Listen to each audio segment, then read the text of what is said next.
Greg Bloom. I'm with Beacon Building Products, and I think you all know who my better half is by now. Hopefully you do. So anyway, I am so pumped to introduce this next guy. I've known him for 6 years. He's going to tell a great story about giving back. And he also is the man in Maine, so he'll talk more about that himself. So for many reasons, this industry is so great, one of which is how often and generously it gives back. Obviously, I know a lot of you in this room do that very well, and it's part of your passion. Whether it's donations to charity or providing free roofs to those in need, roofing contractors, you're here for your communities. And our next speaker knows not only how important that is to give back, but also to do it responsibly. So Peter Horch of Horch Roofing, he has focused on supporting his community since starting the company in 2003. He has served on the board of directors for Habitat for Humanity and United Midcoast Charities. He has supported the next generation roofers with scholarship programs as well. He and I serve on the NRCA board of directors together. This guy is gonna wow you, and I would like to have Peter Horch come on up and give him a round of applause. Peter Horch, Horch Roofing. Well, hey everybody, how you doing? We're doing good? Thank you, Greg, and I just want to thank Jill and her team at Best of Success. This conference, I've already blocked off next year's dates. It's my favorite conference to go to. We're the best of the best here, and so it's great to hang out with everybody, so thank you, Jill, for this event. As Greg said, my name is Peter Horch. I'm a roofer. I'm a roofer. I'm a roofer. And I want to take this opportunity to talk about the fact that as leaders in the industry, we need to make sure that we are continuing to change the stigma about being in the trades. The next generation of roofers are depending on us to make sure they feel like this is a respectable business to be in.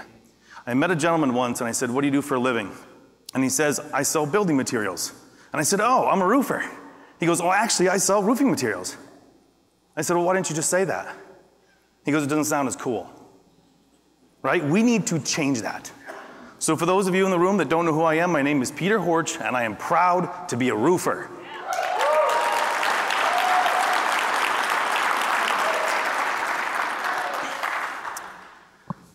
As Greg said, I work in Maine. My company is located at the last stop to anything, really, Canada, Iceland, the North Pole.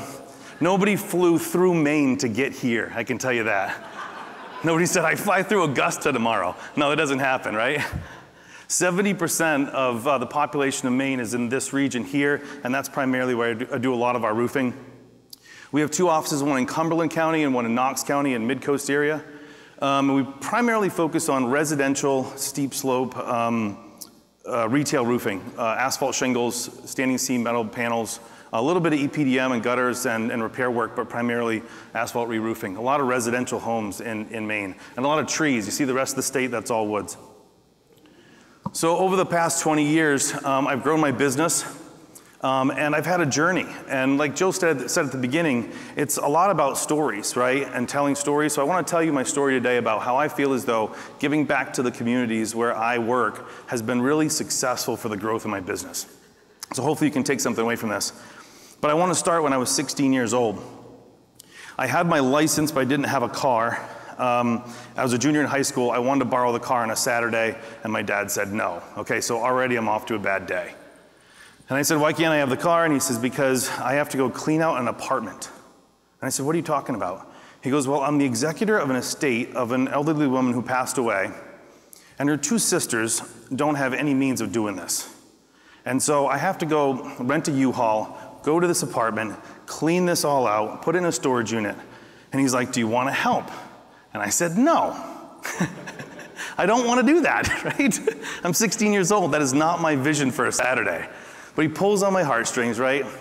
I'm like, "All right, I'll go help you." So as we're driving there, I'm like, what did I get myself into? So we walk in, this is real, I'm gonna leave this up here for a minute because this is exactly what we walked into, right? Just a messy apartment. We rent a U-Haul, we go and we clean it out, and it wasn't that bad. 5 hours later, everything's fine. We didn't get paid for this, but what we did get was we got a hug, right? From these 2 elderly ladies that had no means of doing this themselves. And it felt good. It really felt good, and I'm glad that I did it. I'm driving home, Dad was proud that we did it, and we were happy, and it just feels good, right? We didn't need to be compensated. So a month goes by, my dad comes up to me and he says, "Do you want a car?" Yes, I don't have one, right? "Oh wait, are you kidding with me? Is it like a Matchbox car? What do you say? Do you want a car?" I'm like, "What are you talking about?" He goes, "Yeah, it's a Dodge Dart." So quickly my mind starts to race. A Dodge Dart? 69 Dodge Dart? Is it a 70 Dodge Dart? 71? 72? Any of these would do, right? Is he joking with me? No, it's a 73 Dodge Dart, right? Dodge made a lot of great darts. This is the one year they failed, right? This might have been the exact car I had because, except for I know that the passenger door didn't actually have a mirror on it. It was just a one-side mirror. I mean, it was a sweet ride, right? Anyway, so I said, "Hey, how much do they want for it?" He said to me, "No, they want to give it to you." They want to give me a car? You gotta be kidding me. He goes, "Yeah, I have a bill of sale here for $1. I made $4.25 an hour at that time, right? This was a deal, okay? I drove this thing around for the rest of my high school career. It was epic, right? But the point here is when you do good things for other people, you get a free car, right? That's the lesson? No, that's not the lesson. The lesson is when you do things for other people, it feels good, but then you never know. You just never know when this is gonna come back around, how it's gonna come back around, if it comes back around, but it feels good to give back, and you never know what's gonna happen, right? So I finished out going to high school. I didn't go to college. I didn't like school. I went to work at a bank. And that was really bad. I didn't like it at all. That's not a picture of me. I was bald when I graduated high school. But anyway, I decided to go into the trades. I worked for a couple of builders. Then I worked for a roofer. And at 25 years old, I started my own company in residential asphalt roofing. I started with a Toyota Tacoma, a ladder, and a pouch full of nails. Because I was so poor, I couldn't afford a compressor, okay? But when I tell you, after those first 3 roofs I did, that made it a lot faster. Compressor and a gun make a huge difference when you're roofing, let me tell you. So I started to do roofs alone. I didn't have a crew of people. Maine is not populated, right? It's very rural. We didn't have subcontractor model back then. There was no Hispanic workforce. Maine still is the whitest state in America, the oldest state in America. So there was no workforce, right? So I actually worked alone on a roof for the first 3 years or so. I would do a roof every week and a half. And it was tough to get it off the ground. But once the ball started to roll and I started to have a little bit of reputation for doing good work, in 2007, I started to grow the company and hire employees. And I asked for help and get some advice on how to do that. I was at my bookkeeper's office, and she said that she was going to a chamber event. And I was like, "I don't know what that is. That sounds scary." She goes, "No, Chamber of Commerce event." And I was like, "Okay, what is that?" See, I'm a high school graduate roofer. I don't know what I'm doing here, okay? So she says it's all about networking. And I said, "What do you mean?" She goes, "You just meet people. Come with me." So I did. I went to this chamber after hours event, and I networked. I met a bunch of people. I got 5 bids for that one meeting, and I sold 3 roofs. And for me, that was a big deal, right? And I'm like, this is really working. So I start to network more in the community. I start to go to more events, meet more people, and all of a sudden, because I have a ladder, I'm not afraid of heights, right? People start to ask me to do things. And because giving back feels good, I started saying yes. So I met a person that worked for Big Brothers Big Sisters, and she said that she had a 2nd floor suite on the main street in the small town that we live in. The windows don't open, it's an old building. She said, "They're so dirty, they need to be washed." I was like, "I'll wash your windows." So on a Sunday morning, I get my ladder out, I set it up, and I start washing the windows. This guy walks by with his dog, and he says, "Aren't you confused?" And I was like, "Why?" He goes, "Well, your truck says Horch Roofing, and you're washing windows."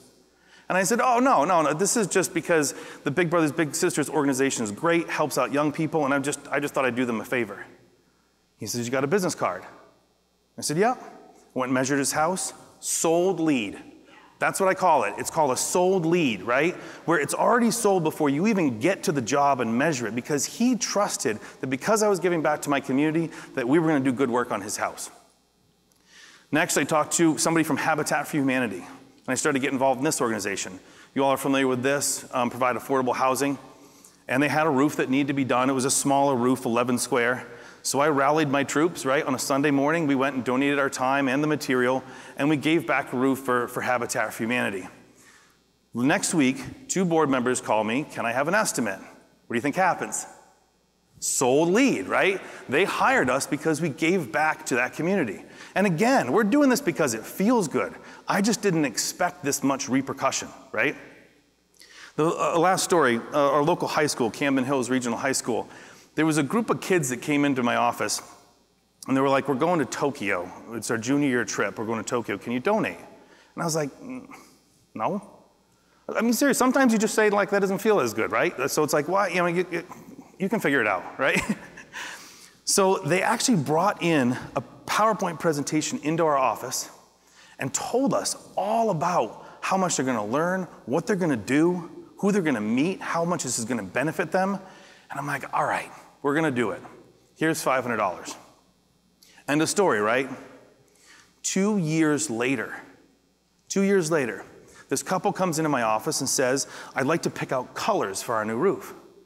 I was like, perfect. What's your name? Let me pull up your proposal. We don't have a proposal.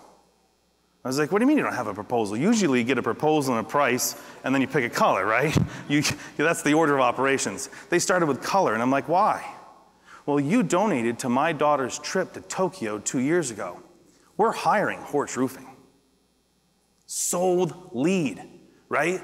So even though I'm focused on giving back in my community because it feels good, I'm finding real benefit in what's coming back around. So we started to get really involved in our community. Parades, events, sponsorships, donations. We were doing a lot of stuff. The next question is, should I join a board of directors? As you guys know, a lot of these nonprofits are run by boards of directors. And I didn't know what that entailed. I quickly learned that there are the 3 T's in working with a nonprofit on a board. You have talent, right? Which means you're a banker, attorney, an insurance agent, maybe giving advice about how to structure the organization. You have treasure, right? Which is, can I write a check to help support the organization financially? Or time, can I support that by doing things and volunteering my time? I didn't have any talent. I'm a high school graduate roofer, right? I didn't have a lot of money. So what I was able to do is donate a lot of my time to these organizations. And what that meant was that I was meeting people. And I know that we're leaning on Google and that type of search engine, but my belief to this day is people buy from people. People still buy from people. And so as I was meeting people, I was able to establish that rapport and get more sold leads. In 2008, I joined the Penobscot Bay Regional Chamber of Commerce Board. And in 2009, I joined the Habitat for Humanity Board. And if you remember, what was happening in 2007, 8, 9, 10? We were mired in a recession, right? My business grew anywhere from 10 to 50% through those years. And I don't know if there's probably multiple reasons why that happened. But if I look back, how involved we were in the community helped launch the growth of my business. Networking equals contacts, contacts equals growth. And I was fired up about this. I was hiring foremen, we were building new processes, the company was growing, it was doing great, and overall, the biggest thing was giving back feels good.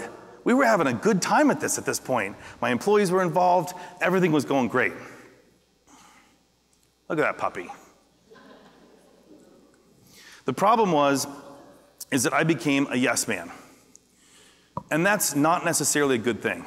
Because if you're spreading yourself too thin by giving to a lot of organizations, you're not really giving your 100% to one or a few of them. And so I was trying not to say yes anymore. I was trying to make sure that I was focused on my business and helping that grow. My friend comes up to me and he says, "You want to join another board?" And I'm like, "No, I'm busy." He said, "Yeah, but this one, you don't have to do anything." Which, in hindsight, should have been a red flag, okay? I don't have to do anything. He goes, no. So this organization was structured much like United Way. And if you guys are familiar with that structure, you could donate a large amount of money or a larger amount of money, and then they will do the job of distributing that to smaller nonprofits or nonprofits that need help. They do a grant process, right? So we had a little pocket in Mid-Coast, Maine, where there was an organization that was set up much like that. So wealthy donors in the area would donate a large amount of money, and then we would review grant applications and distribute these funds.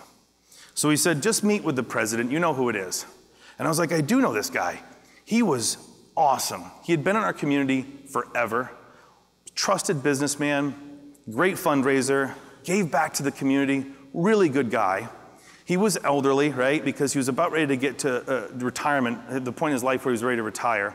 He comes up to me and he's like, I said, I hear that I don't have to do much. He's like, nope, you don't. He's elderly, right? No, you don't. You just have to review a grant application, come to one meeting, and you're all set. And I was like, all right, I'll come to one meeting a year and review one application. I'll join the board. Well, the thing about this board was that it was full of great business leaders in the community, CEOs of hospitals, CEOs of banks, business leaders, and I'm like, my name is going to be associated with this list of board members. This is worth it. Don't do much and you get credit, right? So I did my job. I reviewed the application I was sent. I went to the one meeting. I voted on it. We distributed the funds. Everything was going great for a couple of years. One Friday afternoon, I got an email that said that we needed to show up at a bank lobby on a Sunday morning for a special board meeting. At this point, this pillar in the community that was running the organization had retired and turned the reins over to somebody else. I was already nervous because why would you go to a bank lobby on a Sunday morning for a meeting, right? This is not good news. We show up, and the new president that took over the organization started making phone calls to try and fundraise. He called a couple of his wealthy friends and said, I don't see you on the donor list. Have you donated recently? He goes, what do you mean?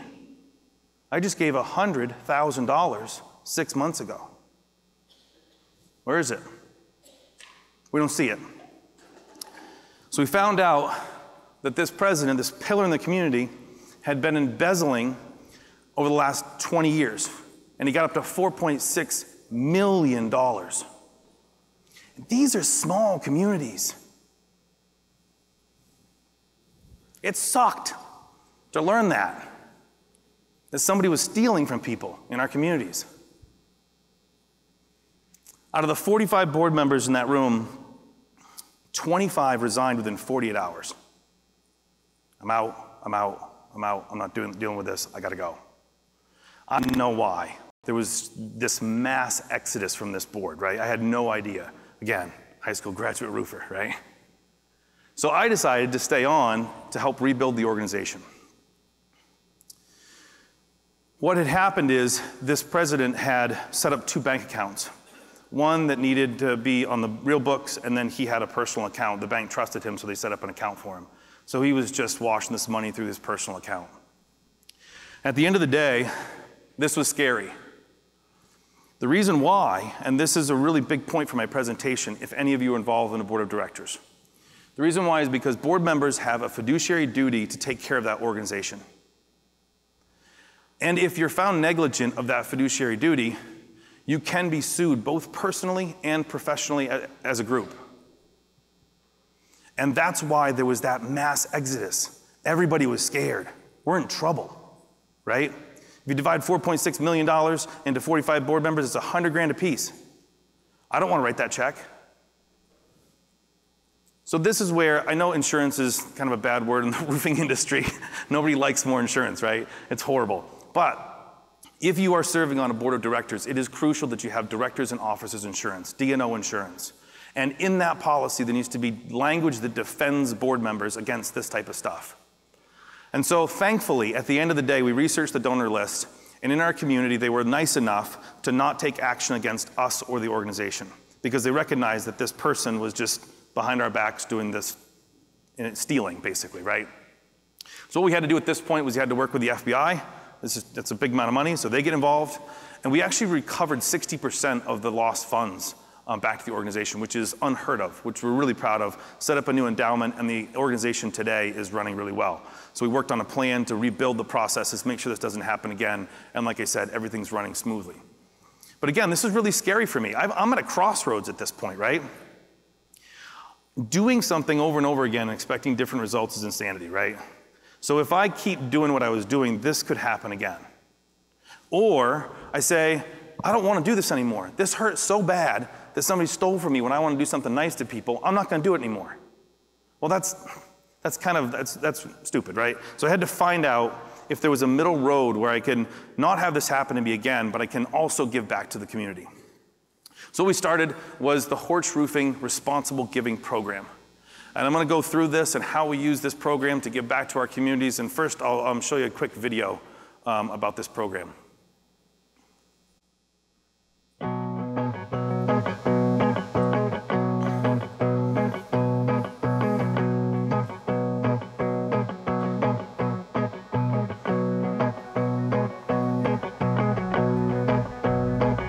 Let's put a roof on Trekkers!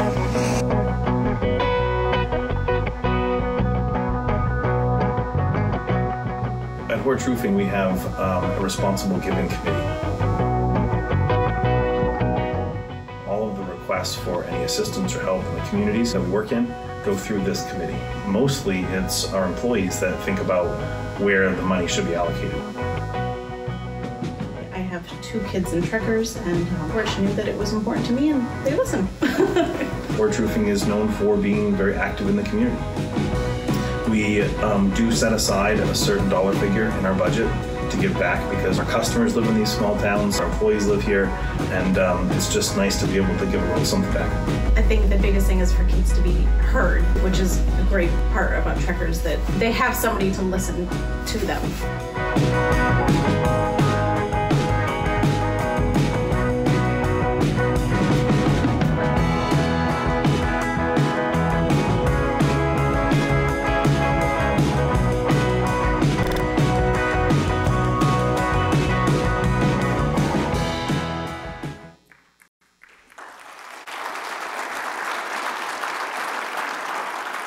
Thank you.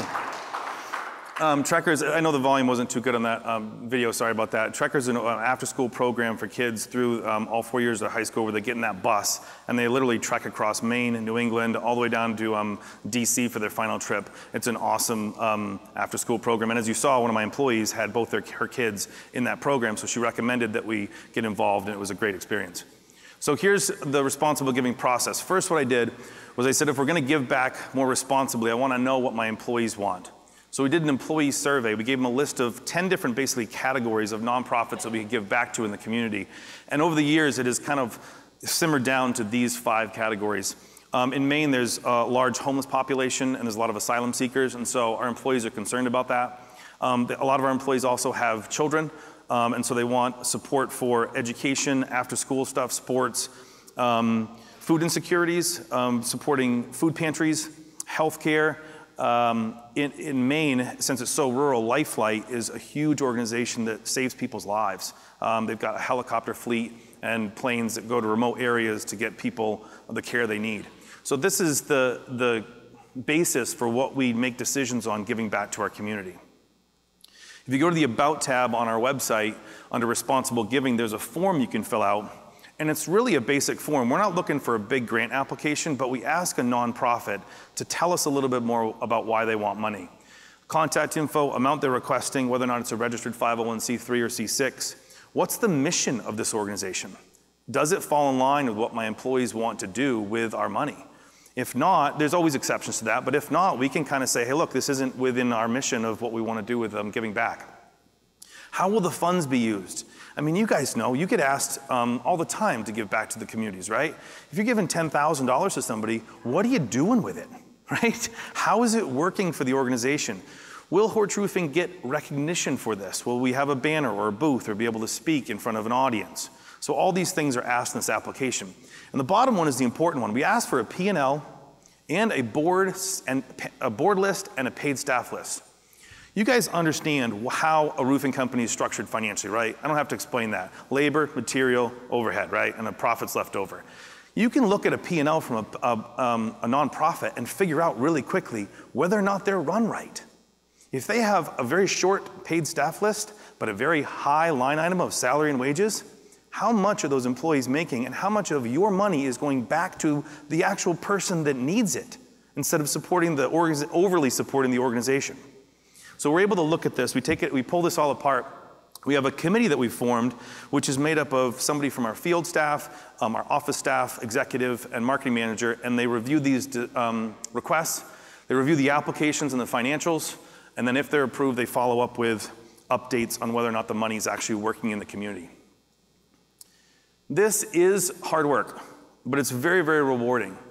As you guys, most of you will know, part of the hard work is setting up the process, getting going. Once this is rolling and it's into a system in our office, it's easy to manage. It also allows us to really stay focused for our employees and for our money, right? Like I said, if we're giving back to who we want to give back to, that's what we want to do. We just don't want to have decisions that we're just throwing money out there. We also get to review those financials and make sure that the organizations that we're donating to are being taken care of fiduciarily. It also separates who we want to support and why.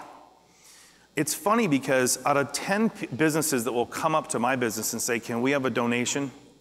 Only 6 or 7 will fill out that form. It doesn't take very long. It takes 15 minutes, right?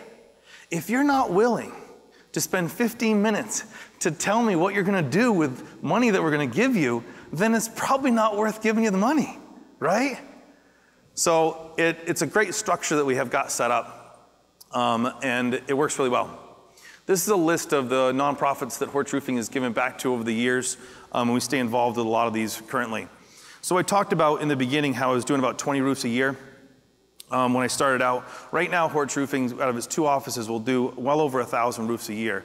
We're the largest residential roofer in the state of Maine, and my gut just tells me that because we have been so involved in our community, because we care about giving back, and now because we're doing it really responsibly, it has helped those relationships get stronger, the trust gets stronger with our brand, we get more sold leads, and it's helped that growth of the business. What does marketing look like for Horch Roofing? This is maybe a surprise to some of you, and maybe, I don't know, I may be in line with a lot of businesses in this room. But our marketing budget looks like this. So as you can see, about 45%, almost half of what we have for our marketing budget is in sponsorships and donations. It outweighs Google, website, social media, swag, t-shirts, sweatshirts, pens, right? All that kind of stuff. What we do in giving back to our community far outweighs any other way that we market our business. And that's why I think it's a positive for us. It helps us grow. I have a question though, what is the right percentage? What's the right percentage of marketing budget, right? What should you spend on your marketing? Is it 10%? In talking to a lot of people, that's kind of the rule of thumb for business. It's about 10% of your budget should be spent on marketing. I don't know if that's accurate for the roofing industry, but it's about 10% on average. I went to a conference a couple months ago, and one roofer said that he spends 15% of his gross revenue on marketing. I was like, 15%? Seems high to me. I don't know, right? I'm not judging. Maybe it's 7%, maybe it's a little less than that. But my point is that Horch Roofing spends only 1.5% of its gross revenue on marketing a year. And we cannot handle the growth of the business. We only spend 1.5% of the gross revenue on marketing, and we're growing every single year. And I feel like, in my experience, and at least my demographic, because we're giving so much back to the communities, that they are respecting that and giving us jobs, giving us roofs, right? So I hope that over the course of this last half hour, you'll be able to pull 1 or 2 things out of this presentation. But for me, I want to give you my email address because I'm happy to share. I've learned coming to these events that this is what we do, right? We share ideas with each other. I can send you more information about this, tell you about how we implemented it in our office, steal it, use it, do whatever you want. Like, reach out to me, touch base, and we can walk through whatever questions you have. But I feel like giving back always has felt good.